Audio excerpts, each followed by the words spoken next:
नमस्कार, आप देख रहे हैं देवभूमि। मैं हूं आपके साथ उन्नति भटनागर। बुलेटिन की शुरुआत करते हैं महत्वपूर्ण खबर के साथ, जहां देहरादून में बीजेपी प्रदेश कार्य समिति की बैठक का आज दूसरा दिन है।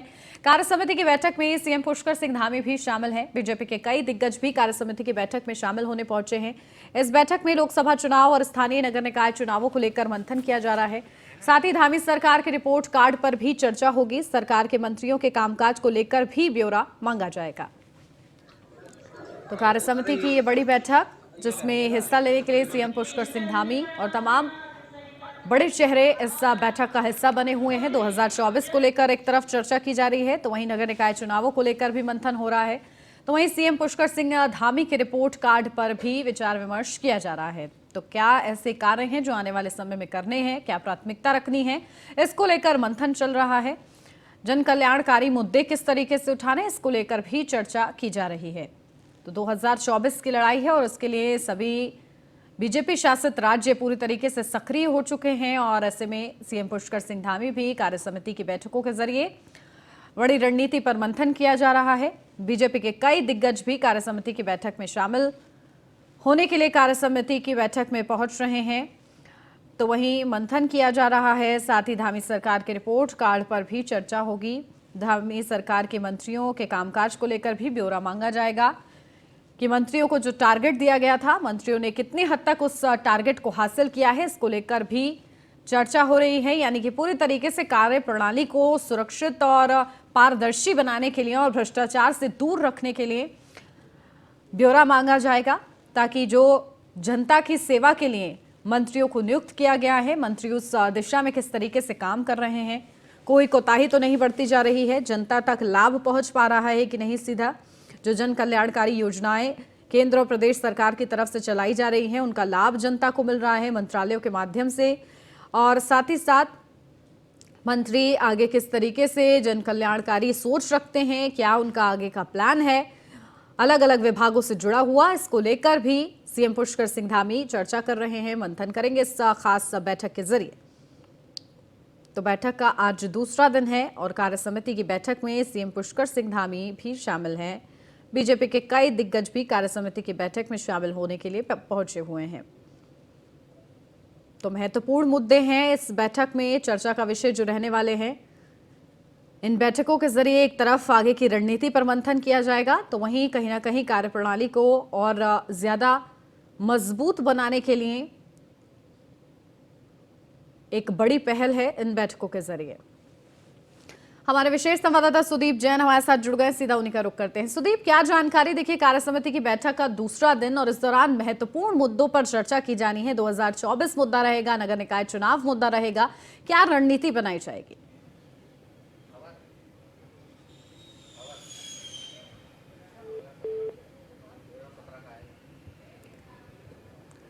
अरे रिफिल कब हुआ?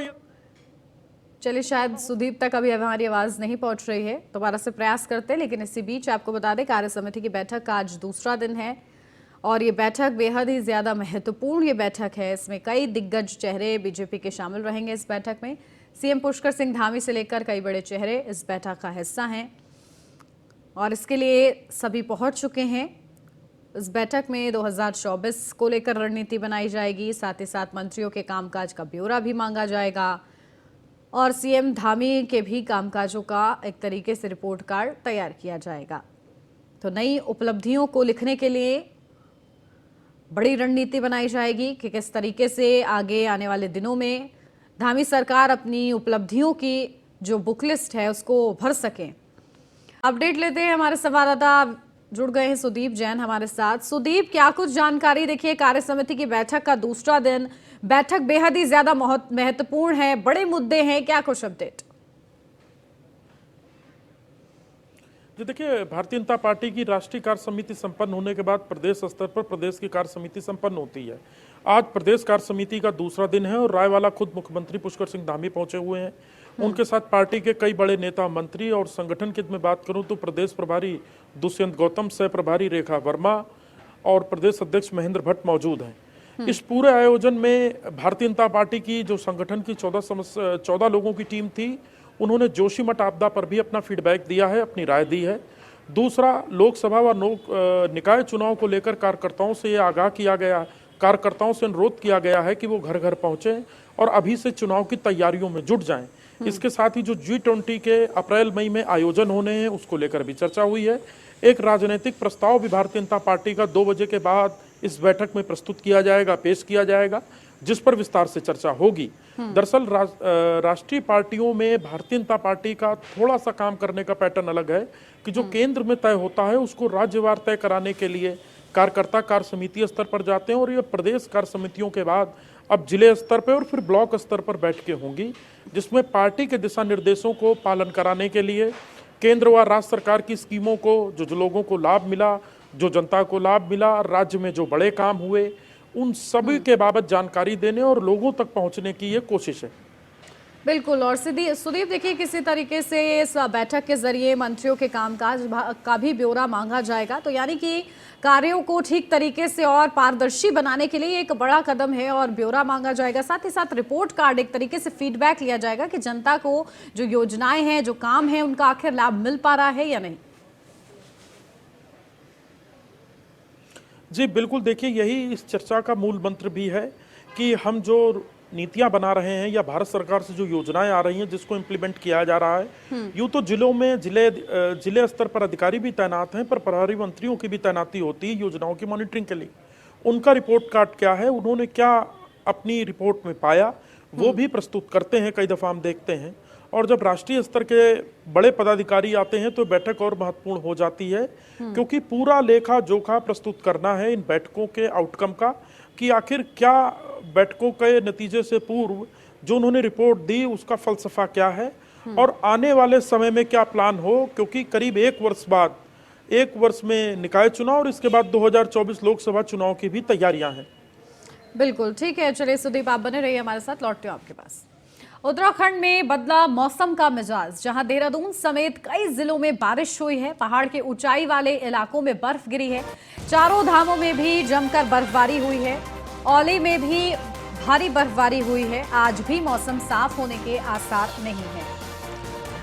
तो होली से लेकर तमाम ऐसे पहाड़ी इलाके जहां पर बर्फबारी हुई है, पहाड़ के ऊंचाई वाले इलाकों में बर्फ गिरी है और मौसम का मिजाज बदला है। चारों धामों में भी जमकर बर्फबारी हुई है। तो ओली में भी भारी बर्फबारी हुई है और इसी के साथ आज भी मौसम साफ होने के आसार नहीं है, यानी कि आज भी बर्फबारी का अनुमान है। मौसम विभाग की तरफ से जो पूर्वानुमान दिया गया था वो नजर आ रहा है। उत्तराखंड में मौसम का मिजाज बदला हुआ है। हमारे विशेष संवाददाता सुदीप जैन हमारे साथ बने हुए हैं, सीधा सुदीप का रुख करते हैं। सुदीप, क्या जानकारी? देखिए मौसम का मिजाज बदला है, किस तरीके की ठंड अलग अलग पहाड़ी इलाकों में बनी हुई है? जी देखिए, पहाड़ के ऊंचाई वाले इलाकों में जबरदस्त हिमपात हो रहा है। कर्णप्रयाग, पिथौरागढ़, उत्तरकाशी, चमोली, औली, इन सभी स्थानों से बर्फबारी की खबर है। राजधानी देहरादून में कल मौसम बदला हुआ था और शाम तक जो गलन थी वो बारिश के रूप में कन्वर्ट हुई और बारिश जो रात भर हुई, सुबह से हालांकि बारिश नहीं हो रही है, लेकिन मौसम साफ भी नहीं और अभी भी क्लाउडी है मौसम में बदली है। तापमान में करीब 10 डिग्री की गिरावट दर्ज की गई है। 2 दिन पूर्व जो तापमान 21 डिग्री को छू रहा था वो आज 12-13 के करीब पहुंचा है रात में और इस वक्त 15-16 डिग्री तापमान रिकॉर्ड किया गया है। मौसम विभाग की माने तो कल से मौसम खुलने के पूरी तरह आसार हैं, क्योंकि दिसंबर पूरा ड्राई स्पेल रहा है, यानी बारिश बर्फबारी नहीं मिली। जनवरी में यह सिलसिला शुरू हुआ, यूं तो दिसंबर में शुरू हो जाना चाहिए था। पर्यटकों के लिए एक अच्छी खबर है कि जो पहाड़ों में हैं या जा रहे हैं उनको बर्फबारी का दीदार होगा। हालांकि स्थानीय जनजीवन इससे प्रभावित होता है, पर खेती किसानी और विशेषकर बागवानी के लिए इसे बेहतर माना जा रहा है, क्योंकि पहाड़ में रिजर्वायर भी भरेगा। दूसरा, जो पहाड़ी सब्जियां फल आदि हैं उनके लिए इसे लाभप्रद माना जा रहा है, पर तापमान में गिरावट होने से सामान्य जनजीवन भी प्रभावित हुआ है। बिल्कुल, लेकिन फिलहाल प्रशासन के इंतजाम किस तरीके से मौके पर नजर आ रहे हैं सुदीप? जी बिल्कुल, देखिए चमोली, पिथौरागढ़ जैसे ऊंचाई वाले इलाकों में जहां बहुत ज्यादा बर्फ गिरी है वहां बर्फ को हटाने का काम जारी है। दूसरा, जो प्रशासन है वो इस बात पर भी निगाह बनाए हुए है जोशीमठ और आसपास के इलाकों में कि बारिश बर्फबारी के बाद सामान्य जो जनजीवन हो प्रभावित ना हो, लोगों के खान पान, राशन, दवा इत्यादि की कोई समस्या ना होने पाए, इसके लिए पर्याप्त इंतजाम किए गए हैं। और पहाड़ में जो रूट बाधित हुई हैं बर्फ से, उसको खुलवाने का काम किया जा रहा है मशीनों द्वारा, और जिलों से जिला आपदा कार्यालय को रिपोर्ट भी भेजी जा रही है। ठीक है सुदीप, बने रहिए आप हमारे साथ, लौटते हैं आपके पास। भारी बर्फबारी के चलते चमोली में भारत चीन सीमा तक जाने वाली मुख्य सड़क दोनों जगहों पर बंद हो चुकी है।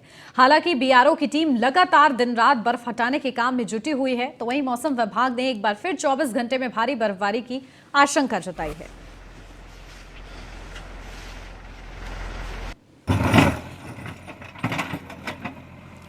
चलिए सुदीप विशेष संवाददाता बने हुए हैं, सीधा उन्हीं का रुख करते हैं। सुदीप, किस तरीके से मार्ग को क्लियर किया जा रहा है, क्योंकि बर्फ जमी हुई है, क्या प्रशासन की तत्परता दिख रही है? जी यही देखिए, मैं यही बताने का प्रयास कर रहा हूं कि जो देर रात बारिश और बर्फबारी हुई, पहाड़ों में ऐसे स्थान जो 2500 मीटर की ऊंचाई पर थे, वहां भारी बर्फ गिरी है। तो बर्फ क्लियर किया जा रहा है, हटाया जा रहा है मुख्य मार्ग से, सड़क से। और जो चमोली और पिथौरागढ़ जैसे ऊंचाई के जिले हैं, वहां अच्छी बर्फबारी हुई है। तो बर्फबारी हटा के सड़क को क्लियर किया जा रहा है ताकि आवागमन में बाधा ना हो। और ये भी सुनिश्चित किया जा रहा है कि किसी भी ऐसे संपर्क मार्ग में भी यदि बर्फ हो तो उसे हटा दिया जाए जहां से लोगों का आवागमन होता है, जिला मुख्यालयों को या तहसील मुख्यालय की ओर को। तो उन सभी को क्लियर किया जा रहा है और ये सुनिश्चित किया जा रहा है कि किसी भी स्थिति में कोई मार्ग न बंद होने पाए और रास्ते खुले रहें। बिल्कुल, यानी कि प्रशासन की तरफ से तत्परता नजर आ रही। ठीक है सुदीप, बने रहिए आप। भर्ती परीक्षाओं में नकल रोकने के लिए सरकार नकल विरोधी कानून ला रही है, लेकिन पूर्व नेता प्रतिपक्ष प्रीतम सिंह ने सरकार की मंशा पर सवाल उठाए हैं। प्रीतम सिंह का कहना है कि भर्ती घोटालों की सीबीआई जांच कराने से प्रदेश सरकार क्यों भाग रही है।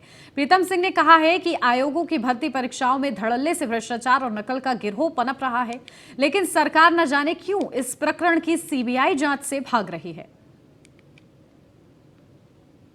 वर्तमान समय में वो बहुत गंभीर है।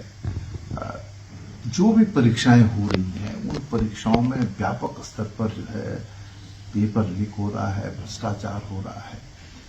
इसको रोकने के लिए सरकार को सख्त कदम तो उठाने ही पड़ेंगे। मैं समझता हूं कि ऐसा हम नकल विरोधी कानून लाएं कि कोई भी जो है दुस्साहस ना कर सके कि वो पर्चा लीक करे या नकल कराने का काम करे। जो लोग नकल माफिया हैं, और हम इसीलिए बार बार इस बात को कह रहे हैं कि भाई इसकी आप सीबीआई जांच कराने में क्यों सरकार।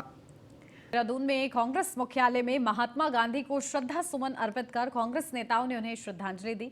इस मौके पर कार्यकर्ताओं ने कांग्रेस कार्यालय से महात्मा गांधी की प्रतिमा तक मानव श्रृंखला भी बनाई। वहीं कांग्रेस की भारत जोड़ो यात्रा का श्रीनगर में विधिवत समापन होने पर कांग्रेस मुख्यालय में भी तिरंगा फहराया गया।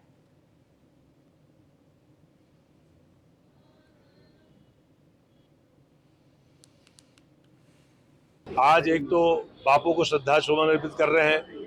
आज ही के दिन अहिंसा के उस पुजारी की हिंसक प्रवृत्ति वाले लोगों ने, विचारधारा वाले लोगों ने गोली मार करके हत्या की थी। एक निहत्थे महात्मा की हिंसक एक पागल ने जिस प्रकार से गोली मारी थी, आज हम बापू को याद कर रहे हैं, उनको श्रद्धा सुमन अर्पित कर रहे हैं। मानव श्रृंखला यहाँ पे बन रही है और आज भारत जोड़ो यात्रा का भी समापन श्रीनगर में हो रहा है। ऐतिहासिक यात्रा हुई है।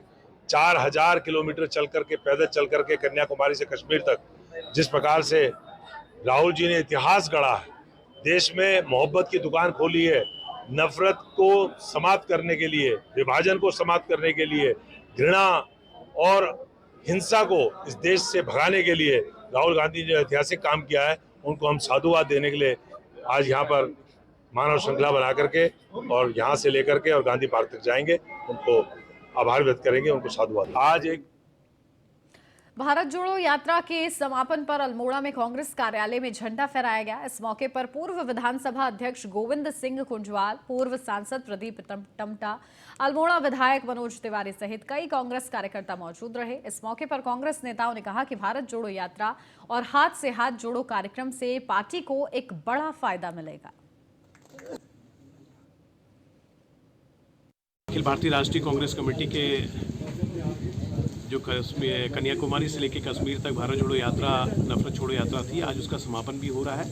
और वहीं हाथ से हाथ जोड़ो, जो उसी श्रृंखला में दूसरा कार्यक्रम आयोजित हो रहा है, तो उसी के तहत आज यहाँ पर एक बैठक आयोजित की गई है। तो इन सारी चीज़ों को लेके भारत जोड़ो यात्रा के संबंध में और हाथ से हाथ जोड़ो यात्रा को किस तरह से यहाँ पर इस जिले में सफल बनाएं, उसको लेके यहाँ पर आयोजित किए गए। तो इसको लेके यहाँ पर बैठक आयोजित की है और उसके साथ साथ स्वर्गीय इंदिरा गांधी जी को भी हम अपना श्रद्धासुमन इस अवसर पर अर्पित करते हैं। सर कितना फायदा होगा इससे? निश्चित रूप से, क्योंकि कांग्रेस का राष्ट्रीय आंदोलन में और उसके बाद भारत को स्वतंत्रता दिलाने के साथ साथ और भारत को विकास में के नए पथ पे ले जाने में लद्दाख के जाने माने वैज्ञानिक सोनम वांगचुक ने हिमालय बचाओ मुहिम शुरू की है। लद्दाख के इकोसिस्टम को बचाने की मुहिम को लेकर सोनम वांगचुक पिछले 5 दिनों से अनशन पर हैं।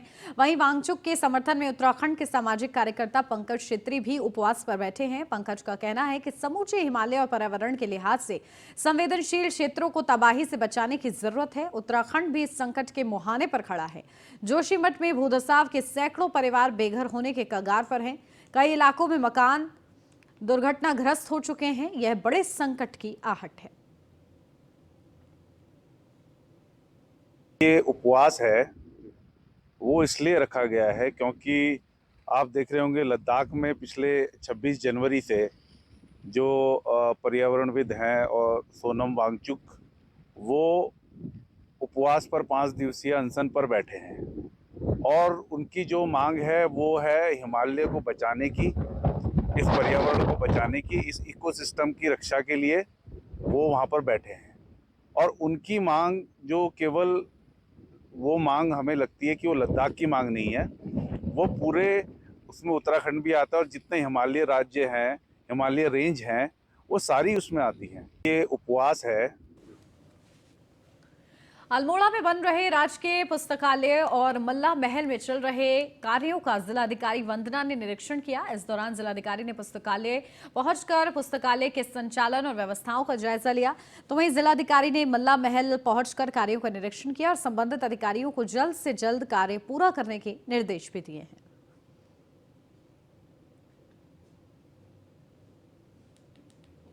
मल्ला महल का जो रानी महल वाला पोर्शन है उसमें म्यूज़ियम का निर्माण कार्य अभी वर्तमान में गतिमान है। तो इसके लिए कुछ फैब्रिकेशन के काम होने हैं, कुछ इलेक्ट्रिकल काम होने हैं। आज सभी पूरी टीम के साथ उसमें क्लैरिटी के लिए हम लोगों ने यहाँ निरीक्षण भी किया है और वार्ता भी की है। इसमें प्रत्येक शुक्रवार को सारी टीम जो है वो रिव्यू भी करेगी और काम को जल्दी शुरू करके हमारी कोशिश ये है कि जल्दी ख़त्म किया जाए। मल्ला महल का जो कालाढूंगी तहसील के ज्यादातर क्षेत्र जंगलों से सटे हुए हैं, जिस कारण जंगली जानवर आए दिन किसानों की फसलों को नुकसान पहुंचा रहे हैं। कोटाबाग ब्लॉक के नंदपुर गेबुआ गांव में रात जंगली हाथियों ने किसान की गन्ने और गेहूं की फसलों को काफी नुकसान पहुंचाया। वहीं खेतों के चारों तरफ लगा रखी सोलर फेंसिंग की तारों और खंभों को भी क्षतिग्रस्त कर दिया गया। हम पूर्व में फॉरेस्ट विभाग को भी सूचना दे चुके हैं इस मामले में। ये लगातार कई वर्षों से हाथी हमारी फसलों को नुकसान करता हुआ जा रहा है। जैसे कि कल रात 2-3 हाथी आए थे और उन्होंने मेरी सोलर फेंसिंग को भी तोड़ा है और गेहूं की फसल को भी नुकसान किया है। हम तो प्रशासन से यही गुजारिश करेंगे कि हमारा जो मुआवजा होता है वो प्रदान करें, जिससे कि हमारी आर्थिक स्थिति पूर्ण रूप से चलती रहे। हम गेबुआ नंदपुर खेमपुर में हमारे काश्तकार मोहन सिंह नेगी जी द्वारा हमें बताया गया कि कल रात हाथियों द्वारा उनकी गन्ने और गेहूँ की फसल को पूरी तरह रौंद दिया गया है। तो हम लोग यहाँ पे देखने आए और हम लोगों ने यहाँ पे मुआयना भी किया। तो मेरी वन विभाग से यह मांग है कि लगातार इस क्षेत्र में जंगली जानवरों का बहुत ज़्यादा नुकसान हो रहा है और पूर्व में वन विभाग द्वारा यहाँ पे सिर्फ नाम मात्र के दिखाने के लिए जो एक सोलर फेंसिंग करी गई थी, तो हमारी वन विभाग से डिमांड है कि उस सोलर फेंसिंग को दोबारा चालू करवाया जाए। रुद्रपुर पुलिस ने एक ठग को गिरफ्तार किया है जो भोले भाले लोगों को सरकारी विभागों में नौकरी दिलाने का झांसा देकर ठगी करता था। आरोपी खटीमा का रहने वाला है। पुलिस इस पूरे मामले में खुलासा कर इंद्रजीत साहनी को पहले ही गिरफ्तार कर जेल भेज चुकी है। वहीं इस पूरे मामले के मास्टरमाइंड मनोज रावत उर्फ बॉबी रावत को पुलिस ने गिरफ्तार कर कोर्ट में पेश किया है, जहां उसे कोर्ट ने जेल भेज दिया है।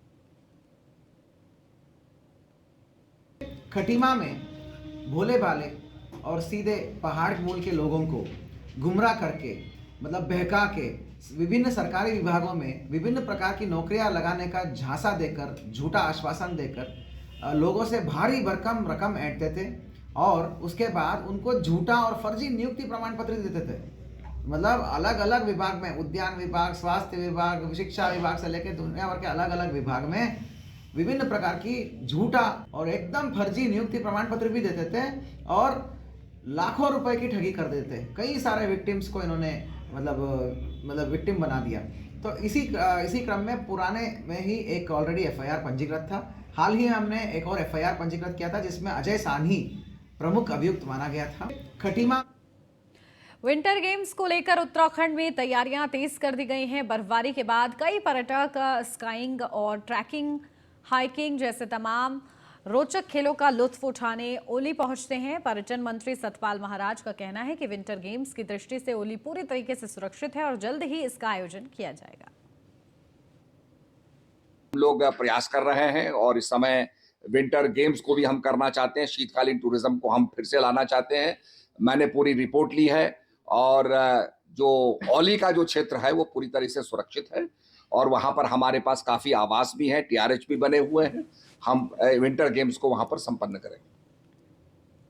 और इसी के साथ इस बुलेटिन में बस इतना ही। खबरों का सिलसिला आगे भी जारी है। आप बने रहिए न्यूज़ बने।